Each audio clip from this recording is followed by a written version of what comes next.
Puan bertemu Jokowi meski sudah dipecat dari partai, reaksi PDIP tak terduga. Politikus PDI Perjuangan M. Guntur Romli menanggapi pertemuan Ketua DPP PDI Perjuangan Puan Maharani dengan Presiden ke-7 RI Joko Widodo. Pertemuan itu saat acara buka puasa bersama di Nasdem Tower, Jakarta Pusat, Jumat 21 Maret 2025. Menurutnya pertemuan antara Jokowi dan Puan adalah biasa saja. Apalagi kata dia Puan diundang dalam acara buka puasa bersama dan tak mengetahui keberadaan Jokowi. Pertemuan biasa saja karena Mbak Puan kan diundang ke acara buka puasa, beliau tidak tahu kan siapa saja yang hadir. Terang Guntur saat dihubungi Minggu 23 Maret 2025. Kendati demikian, Guntur mengatakan Ketua DPR RI itu harus baik dan bersikap santun dengan para tamu yang hadir, termasuk Jokowi. Untuk itu ia menilai tak ada masalah personal antara Puan dan Jokowi. Namun terlepas dari itu, Guntur menegaskan sikap PDI Perjuangan yang telah memecat Jokowi dari kepengurusan partai. Tapi kalau mau dilihat dari sikap resmi partai, Jokowi sudah dipecat dari PDI Perjuangan, tutup Guntur. Sebelumnya Ketua DPP PDI Perjuangan, Puan Maharani menyebut hubungan antara partainya dengan Presiden ke-7 RI Joko Widodo masih terjalin baik. Menurutnya tak ada perubahan hubungan antara PDI Perjuangan dengan Jokowi. Hal itu diungkapkan Puan saat bertemu Jokowi dalam acara buka puasa bersama di Nasdem Tower, Jakarta Pusat. Lebih lanjut, Puan menyampaikan isi obrolan dengan Jokowi dan Ketua Umum Partai Nasdem Surya Paloh saat buka puasa bersama tadi. Ia mengaku Jokowi dan Surya kompak bertanya ihwal RUU TNI yang menjadi polemik. Mbak Puan itu sedang mengatakan, udahlah kita jangan saling serang, kita jalani aja pengadilan ini secara sebaik-baiknya. Apakah itu berarti di PDIP ada perpecahan? Saya duga keras ada kelompok yang ingin agar semua berjalan dengan tertib, dengan baik, dan itu adalah orang-orang yang berada di bawah pengaruhnya Mbak Puan. Tapi barangkali ada kubu lain yang bawaannya si kami ini nih adalah konfrontatif. Bambang Wuryanto alias Bambang Pacul menyatakan ada 3 faksi dalam PDIP terkait dalam posisi hubungan PDIP dalam pemerintahan Prabowo Gibran. Faksi ini terbagi menjadi yang menginginkan segera merapat, faksi yang menolak, dan faksi yang melihat perkembangan dulu. Bisa diduga mereka yang merapat adalah mereka yang dekat dengan Jokowi, mereka yang menolak adalah mereka yang anti Jokowi. Di sisi lain, hubungan Jokowi dan Puan itu harmonis sejak awal. Jokowi menunjuk Puan sebagai Menko PMK dalam kabinet yang pertama pada 2014. Saat pengumuman nama kabinet, Jokowi menyebut Puan sebagai politisi perempuan yang kaya pengalaman. Jokowi juga menyebut Puan sebagai panglima politiknya saat pemilu 2014 yang lalu. Dalam sengketa PDIP dan Jokowi, Puan hadir sebagai pembela Jokowi. Puan misalnya secara tegas membantah beredar cerita bahwa persoalan antara Jokowi dan PDIP bermula dari permintaan perpanjangan masa jabatan presiden jadi 3 periode. Puan mengatakan Jokowi tidak pernah menyampaikan ingin jabatannya sebagai presiden ditambah atau diperpanjang. Enggak pernah meminta pada Bu Mega perpanjangan 3 periode, kata Puan pada Oktober 2023. Kini Puan kembali tampil untuk meminta PDIP berhenti menyerang Jokowi. Acara buka bersama yang digelar oleh Partai Nasdem di bawah kendali Surya Paloh bukan sekadar ajang makan bareng atau formalitas seremonial. Ini adalah pertemuan strategis penuh simbol dan syarat dengan makna politik yang lebih dalam. Jokowi hadir, Puan Maharani juga hadir. 2 sosok ini duduk dalam satu forum, sementara di belakang layar ketegangan antara Jokowi dan PDIP, khususnya Megawati, Hasto Kristianto, dan para loyalisnya seperti Dadi Sitorus, masih membara. Pertanyaannya, apakah ini murni silaturahmi? Atau ada misi politik tertentu? Jangan lupa, Surya Paloh bukan orang sembarangan dalam peta politik nasional. Dia sudah berkali-kali menunjukkan bahwa dirinya bisa jadi kingmaker. Kali ini, dia tampaknya ingin memainkan peran sebagai jembatan antara Jokowi dan PDIP. Apakah ini pertanda bahwa Puan sedang membuka jalan untuk membawa Jokowi kembali ke kandang banteng? Di tengah konflik internal PDIP, Puan Maharani tampaknya memilih jalur yang berbeda dari Hasto Kristianto dan kelompok loyalisnya. Jika Hasto, Dadi Sitorus, Gun Romli, dan lainnya sibuk mengkritik Jokowi habis-habisan, bahkan sampai menuduhnya merusak demokrasi, Puan justru mengambil pendekatan yang lebih lunak. Puan paham betul bahwa melawan Jokowi secara frontal adalah strategi yang berisiko. Kenapa? Karena meskipun dihantam sana-sini, Jokowi tetap punya basis dukungan rakyat yang luar biasa kuat. Ia bukan sekadar populer, tapi juga populis.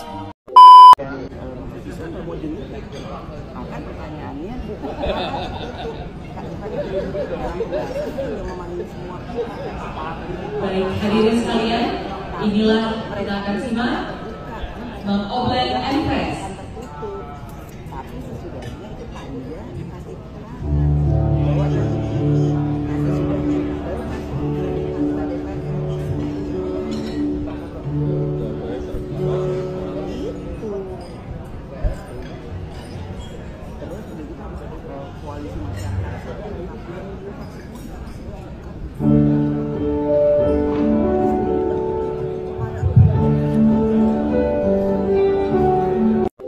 Yang mana lebih cocok jadi menduduki ketua umum?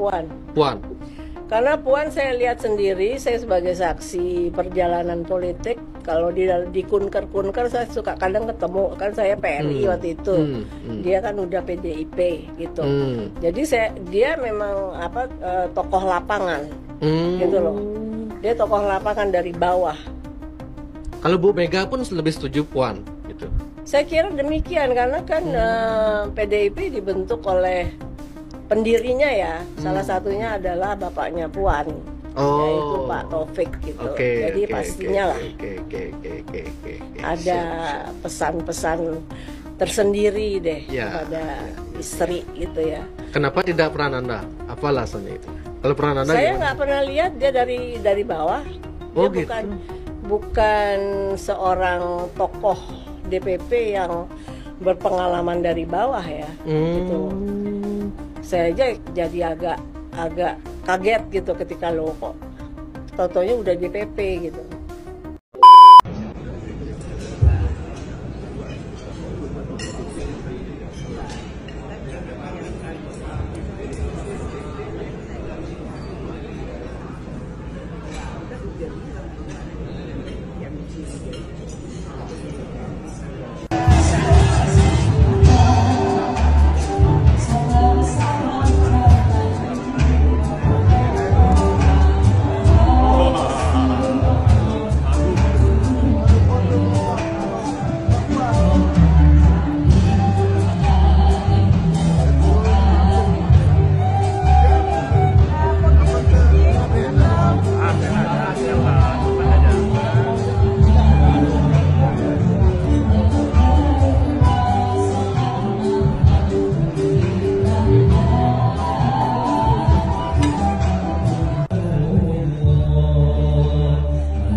Hangat Pak antara Pak Jokowi dengan PDIP nih.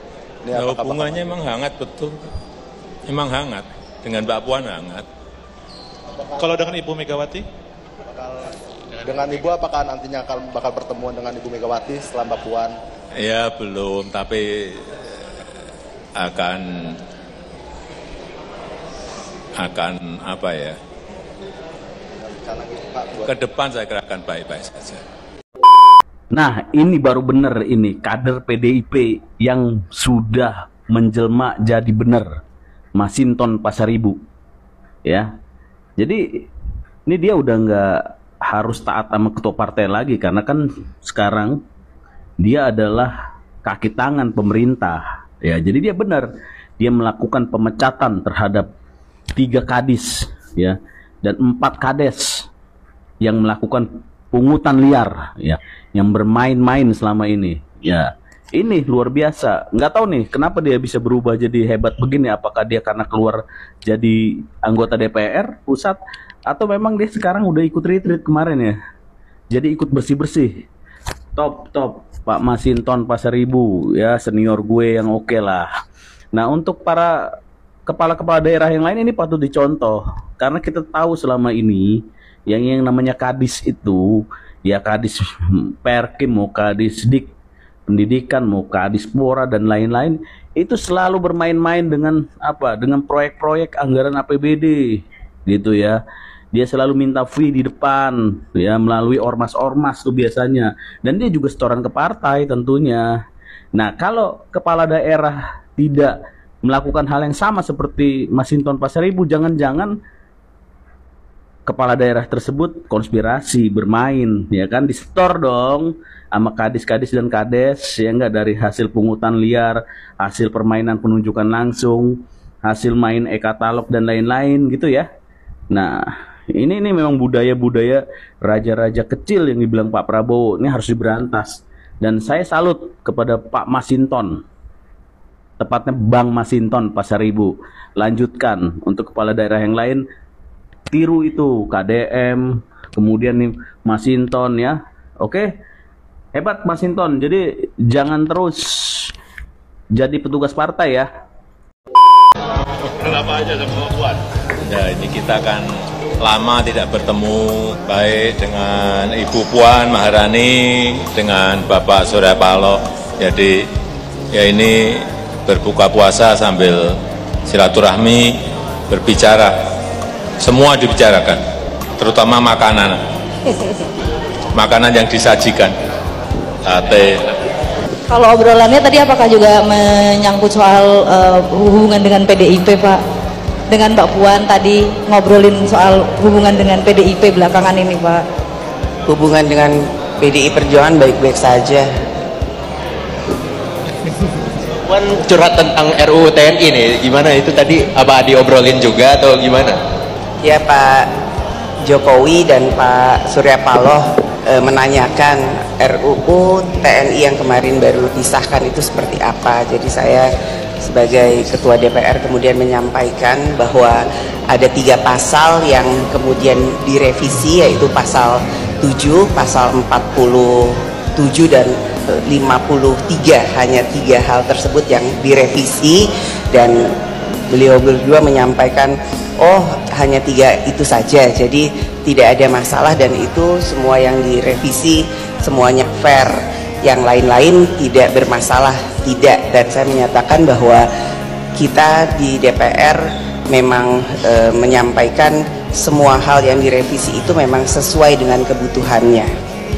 Dan beliau berdua menyampaikan, Pak Jokowi dan Pak Surya Paloh, wah kalau memang hanya seperti itu harusnya bisa segera disosialisasikan agar masyarakat dan publik segera mengetahui dan tidak ada kesalahpahaman. Itu saja. Tapi kemarin muncul penolakan besar banget, Mbak, demonstrasi di depan DPR sampai jebol berapa pagar, itu tanggapannya gimana dari DPR?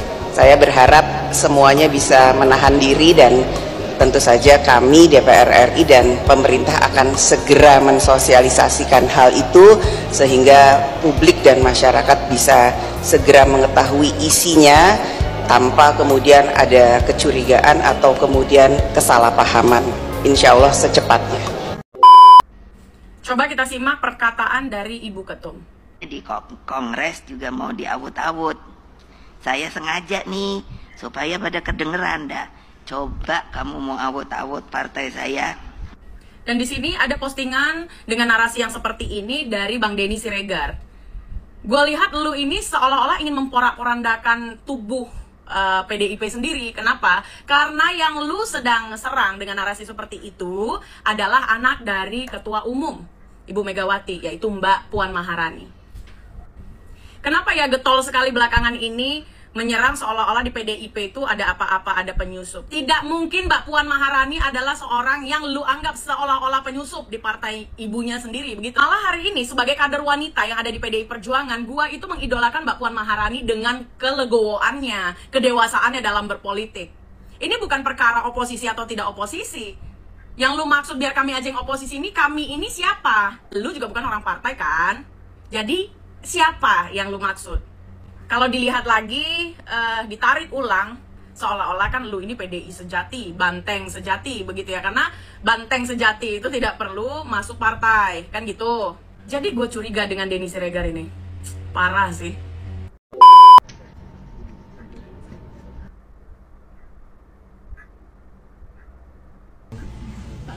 kan Mbak Puan sempat statement terkait agar Pak Jokowi dengan PDIP untuk menyudahi ini semua, apakah ada rencana islah dengan PDIP? Tuh, yang memulai itu siapa? Kita nggak ada apa-apa. Memang tidak ada masalah ya Pak? Nggak ada masalah. Tapi misal kalau dari pihak PDI memulai dulu Pak untuk islah gitu dengan tangan terbuka Pak ya? Pak Jokowi. Kalau misal PDI yang berinisiatif untuk... Baik teman-teman, kalau untuk terkait hal tersebut boleh saya menjawab. Bagi kita, bagi Pak Jokowi, kemaslahatan atau kepentingan masyarakat luas itu adalah segala-galanya. Masyarakat luas akan terjawab kepentingannya secara baik apabila ada perdamaian, ada kedamaian. Ketegangan tidaklah menghasilkan manfaat apapun, bahkan merugikan. Semakin bertegang, semakin rugi. Kami dari kelompok relawan menyambut dengan sangat baik, bahkan ingin mengundang kawan-kawan dari PDIP, semacam teman saya Deddy Sitorus, jangankan ngopi-ngopi, ayolah kita makan bareng atau apa gitu loh, atau olahraga bareng gitu sambil diskusi riang gembira, yang semua manfaatnya dari keriangan gembira itu adalah bagi kepentingan masyarakat. Apa yang kita lakukan semuanya adalah kepentingan masyarakat luas. Jadi tidak ada lagi ketegangan itu merugikan. Apalagi kalau diajak, diinisiasi, kita sangat baik, sangat siap untuk menerimanya. Karena memaafkan, ini bulan bagus ya, bulan bagus, Ramadan, bulan yang penuh berkah bagi kita semua. Siap untuk melakukan apa saja bagi kepentingan masyarakat luas. Seperti mana yang sudah dicerminkan oleh Pak Presiden ke-7 kita. Beliau tenang saja menyambut berbagai kritikan, bahkan beliau tidak menjawab berbagai hujatan, karena waktu yang akan membuktikan. Nah, sejarah itu tidak akan pernah berubah karena perubahan waktu. Yang penting adalah, ayo kita bangun negeri ini bersama-sama, ayo kita bangkit bersama-sama. Tetangga kita sudah banyak yang maju meninggalkan kita, masa kita harus masih sibuk dengan pertengkaran di kolam-kolam sempit saja? Ayo kita terbang bersama-sama di bawah kepemimpinan Pak Prabowo dengan Mas Gibran. Insya Allah capaian kita untuk Indonesia maju menjadi 4 kekuatan ekonomi dunia itu akan tercapai. Tapi kalau kita bertegang, sekecil apapun, itu menghambat langkah kita untuk maju. Saya kira kami sangat siap. Kita sangat siap untuk bertemu, untuk berdamai, untuk berdiskusi dalam rangka perdamaian dan kegembiraan itu tadi. Begitu ya Pak? Mohon izin Pak. Teman-teman, terima kasih semuanya ya. Terima kasih teman-teman. Selamat berpuasa. Sekarang kan kita lanjut ngobrol. Jadi ini mulai hangat lagi di penghujung puasa. Tapi sebenarnya dari bulan puasa pun memang tidak ada hentinya. Jadi kawan-kawan PDIP-nya khususnya Deddy Sitorus dan Adiana Putihulu sekarang yang tampil setelah Hasto di penjara ya. Jadi mereka yang mengutak-ngatik terus, jadi fokusnya itu tetap pada Pak Jokowi kalau Deddy Sitorus, karena yang terakhir dia punya statement bahwa ada utusan dulu pernah diutus Pak Jokowi agar Pak Jokowi tidak dipecat dari PDIP gitu. Itu dijawab dengan satu patah kata saja, ya saya ini sudah lama difitnah di macam-macam, saya tetap diam, tapi diam ada batasnya gitu. Nah, jawaban itu membuat Deddy Sitorus gercep. Langsung diam, terus malah minta ngopi gitu. Dia pikir Pak Jokowi kelas dia ngopi. Nah, kalau kita lihat alurnya, sebenarnya ada usaha pendekatan kepada Pak Prabowo. Walaupun pada saat Pak Prabowo menang Pilpres itu kan langsung termasuk Ganjar kan mau jadi oposisi pribadi. Jadi terus PDIP juga tidak mau berkoalisi, koalisinya milih kepada rakyat gitu. Dari dulu kan jualannya rakyat, terus gitu, partai wong cilik dan sebagainya. Tapi kan sebenarnya akhirnya partai ini menjadi partai wong licik gitu kan, karena kumpulannya tuh kumpulan orang licik semua di dalam itu. Nah, pendekatan-pendekatan itu sudah bisa dirasakan. Jadi seperti ada pemberian minyak urut oleh Megawati kepada Pak Prabowo. Mungkin maksudnya untuk meredakan otot politiknya Pak Prabowo gitu. Tapi waktu itu ditinggal pergi ke India kalau nggak salah ya. Nah jadi minyak urutnya nggak bekerja. Pendekatan apa lagi? Pendekatan yang lain karena mereka memang kan ya malu-malu kucing. Orang malu-malu kucing ini ya lama-lama ya kucing-kucingan juga gitu sama dirinya sendiri. Nah setelah itu mungkin karena itu tidak bisa menghasilkan apa-apa, akhirnya digas waktu retreat semua kepala daerah dari PDIP tidak boleh hadir di Magelang. Nah tapi 2 hari kemudian katanya itu bukan dilarang tapi itu ditunda. Ditunda di mana? Surat edarannya ditandatangani sendiri oleh Megawati, udah beredar di mana-mana. Kan itu pelarangan memang. Itu sebenarnya apa? Permainan lagu lama yang mutung-mutungan kayak gitu, pikirnya orang terus tunduk itu sama dia. Memang lo siapa? Kan gitu orang bilang sekarang itu. Memang PDIP itu siapa? Gitu. Ada suara kemarin yang saya dengerin dari video di TikTok. Ya. Emang kalau Pak Soekarno itu sebagai presiden, terus Megawati jadi presiden, terus Indonesia ini menjadi hak miliknya keturunan Soekarno, kan enggak juga gitu. Karena yang memerdekakan Indonesia ini ribuan nyawa juga gitu. Di dalam kabinet Soekarno juga banyak orang-orang yang berjasa gitu. Jadi itu sudah harus ditepis jauh-jauh gitu. Karena tidak ada korelasinya kepada bangsa ini kalau kita bicara soal pendirian negara mau dikuasai satu orang. Ini kan bukan dinasti, tapi ya prakteknya dinasti gitu. Yang mempraktekkan dinasti itu sendiri kan PDIP. Semua orang tahu itu. Nggak usah dibicarakan lebih terang benderang pun orang sudah bisa merasakan apa yang dilakukan di dalam tubuh PDIP sendiri. Nah, jadi kembali lagi kepada isu-isu yang dilemparkan ini, ya tetap semuanya masih menyerang Pak Jokowi. Saya herankan sampai sekarang itu. Tapi ya sebenarnya kita tahu juga kenapa mereka berang sampai sekarang kepada Pak Jokowi. Dan begitu takutnya kepada Pak Jokowi ini. Karena apa? Karena marwah Pak Jokowi ini masih begitu jauh lebih tinggi daripada Megawati. Megawati nggak ada apa-apanya. Jadi kalau Pak Jokowi masih bergerak, itu di perpolitikan Indonesia, itu akan menentukan bagaimana 2029-2035 kalau beliau masih panjang umur begitu ya. Karena apa? Karena dia orang baik yang dipunyai Indonesia. Presiden ke-7 itu adalah presiden terbaik yang sekarang dilanjutkan oleh Pak Prabowo. Mudah-mudahan juga Pak Prabowo karena memang pilihan Pak Jokowi, dia akan bisa mengimbangi apa yang sudah dilegasikan oleh Pak Jokowi gitu. Nah ini yang ditakuti, karena apalagi ada Gibran sebagai wapres gitu kan. PDIP ini kan sekarang kehilangan tongkat ya, kehilangan kendali. Jadi takutnya sudah dari sekarang kayak jadi paranoid seperti itu gitu. Karena 2029 nanti mau seperti apa PDIP gitu. Mau dicalonkan apa yang mau dicalonkan? Siapa? Ada yang dari dalam atau apa? Ada unggulan yang lain? Tokoh-tokoh yang mau dicalonkan? Calon presiden atau wapresnya siapa? Nggak punya PDIP sampai sekarang. Ahok ya jauh panggang dari api. Ahok kan cuma mulutnya aja yang panjang. Kalau mau sekarang ya itu ngelamar Deddy Mulyadi kan. Itu saya pikir masih bisa dipertimbangkan kalau PDIP mau. Tapi kalau Deddy Mulyadi mau, karena Deddy Mulyadi kan lebih dekat sama Pak Prabowo. Nah, kalau saya lihat fenomena yang terjadi di diri Pak Jokowi itu ya masih eksis dan luar biasa. Rumahnya aja ratusan bahkan mungkin ribuan orang. Setiap hari berhujan-hujanan tahan menungguin Pak Jokowi. Bahkan dia tidak ada di rumah pun ada orang datang ke situ sekedar foto di depan rumah Pak Jokowi. Sementara Pak Jokowi lagi keliling bagi-bagi sembako sampai ke Medan kemarin.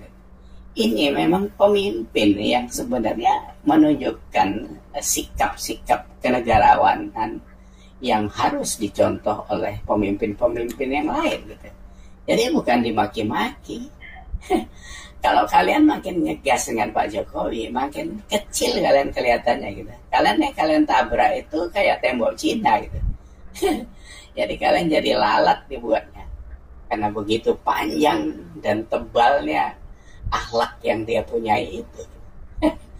Kalau dari sudut akhlak, dari sudut kepribadian, ya, kajian Pak Jokowi ini sudah, kalau kita tarik seperti kita contohkan kepada kajian-kajian agama, dia bukan kajian fikih lagi Pak Jokowi itu. Kajiannya sudah Sudah tasawuf. Yang saya katakan itu sufi berpolitik, sufi berpribadi, ya sufi semuanya dia Pak Jokowi itu. Jadi kajiannya sudah mencakup tasawuf. Jadi tasawuf itu lebih ke arah moral ya. Sementara yang lain cuma teriak-teriak soal kepentingan, soal kekuasaan dan sebagainya. Itu yang melelahkan mereka sendiri sebenarnya. Jadi kita lihat sajalah nanti ke depannya seperti apa eksistensi Pak Jokowi itu yang sampai begitu luar biasanya ditakuti oleh PDIP. Nah, yang lainnya kita juga harus terus memberi masukan kepada Pak Prabowo. Ini di lapangan khususnya sudah banyak celetukan-celetukan yang sudah mulai rame. Kritikan-kritikan saya pikir tidak perlu direspon dengan dengan frontal, karena mereka ada benarnya juga memberi masukan seperti kapasitas para menteri-menteri muda yang ada sekarang itu menjadi harus direview menurut saya itu bukan soal suka atau tidak suka. Seperti Menteri Pariwisata kemarin sudahlah pendapatnya bertentangan dengan aksinya Deddy Mulyadi soal pembongkaran tempat wisata di Bogor itu.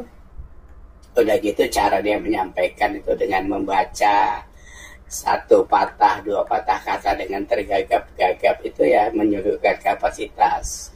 Belum lagi menteri-menteri yang lain juga belum kelihatan selama 7 bulan ya. Kita masuki pemerintahan Pak Prabowo ini sudah masuk ke 7 bulan. Tapi tidak terlihat gebrakan yang begitu nyata kecuali Pak Amran lah ya. Menteri Pertanian itu sudah dirasakan. Jadi sangat gampang sebenarnya Pak Prabowo itu memonitor kinerja daripada menteri-menterinya itu. Yang lain-lain itu ya pada kebanyakan salah ngomong semua itu. Salah ngomong, salah berperilaku juga. Semoga ini menjadi catatan juga buat Pak Prabowo. Jadi takutnya apa? Pidato-pidato Pak Prabowo yang begitu menggebu-gebu, memberantas korupsi dan segala macam programnya itu tidak diimbangi oleh kapasitas para menterinya. Itu menjadi pincang. Dan pada akhirnya yang dinilai rakyat ini adalah Pak Prabowo. Gitu. Kalau menteri kan sebagai pembantu saja. Gitu. Jadi itu yang harus harus diperhatikan oleh Pak Prabowo juga. Gitu. Nah, saya pikir obrolan singkat kita itu dulu gitu. Kita di penghujung hari penutupan puasa di Ramadan ini, saya mengucapkan selamat menutup ibadah puasa dengan husnul khotimah. Semoga yang ikut berpuasa mendapat ganjaran yang sebaik-baik puasa yang pernah dilakukan. Karena besok juga lusa sudah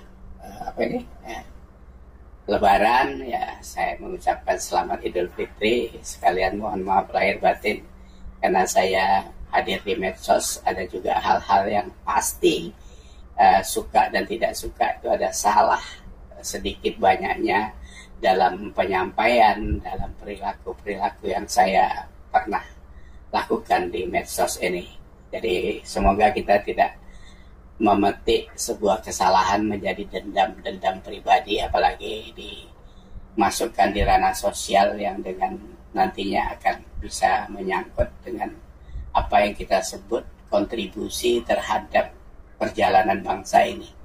Jadi semoga kita tetap diberikan pikiran yang lebih wise ke depan ini, berpolitik atau tidak berpolitik. Sebagai rakyat kita juga harus bertanggung jawab terhadap kemajuan bangsa ini. Demikian, semoga kita terus sehat untuk Indonesia yang lebih sehat. Assalamualaikum. Saya ingin menanggapi respon dari Pak Jokowi ya ketika dia ditanya oleh wartawan mengenai framing yang dilakukan oleh Deddy Sitorus ya, yang mengatakan bahwa Pak Jokowi mengirim utusan ya bahwa dia nggak boleh dipecat dari PDIP dan akan ada 9 anggota PDIP yang akan jadi tersangka. Ya, jadi saya menanggapi respon Pak Jokowi yang ini ya. Coba lihat dulu ini. Harusnya disebutkan siapa itu biar jelas. Nggak ada. Apa? Anunya apa? Kan tahu kepentingannya apa saya untuk itu, kepentingannya apa, coba logikanya. Jadi tidak ada. Saya itu udah diem loh ya. Difitnah saya diem, dicela saya diem, dijelekan saya diem, dimaki-maki saya diem. Saya ngalah terus tuh, tapi ada batasnya. Ya. Persen 98 mau menanggapi. Yang pertama, saya baru kali ini loh melihat Pak Jokowi agak jutek, agak mulai main D, ya tahu D kan, mulai main tegas, menunjukkan ketidaksukaannya di mimiknya ya. Baru kali ini loh, selama ini bertubi-tubi dia mendapatkan fitnah, bahkan dia mendapatkan ejekan-ejekan, foto meme-meme yang kurang ajar, tapi dia santai. Tapi kali ini dia mulai ya. Nah, ini menurut saya pribadi ya, Pak Jokowi diem aja, orang tumbang. Gimana dia nanti kalau udah marah loh? Bukan tumbang lagi, jungkir balik bisa itu. Dulu program Anies DP Rumah 0% gagal, nggak ada yang nyalahin pemilihnya Anies. Jawa Tengah 10 tahun dipimpin Ganjar, jadi provinsi termiskin nomor 2 di Jawa. Nggak ada yang nyalahin pemilihnya Ganjar. Cuman sekarang aja apa-apa menyalahkan pemilih 02. Mungkin ini kali ya guys ya, kemunduran demokrasi di negara kita ini.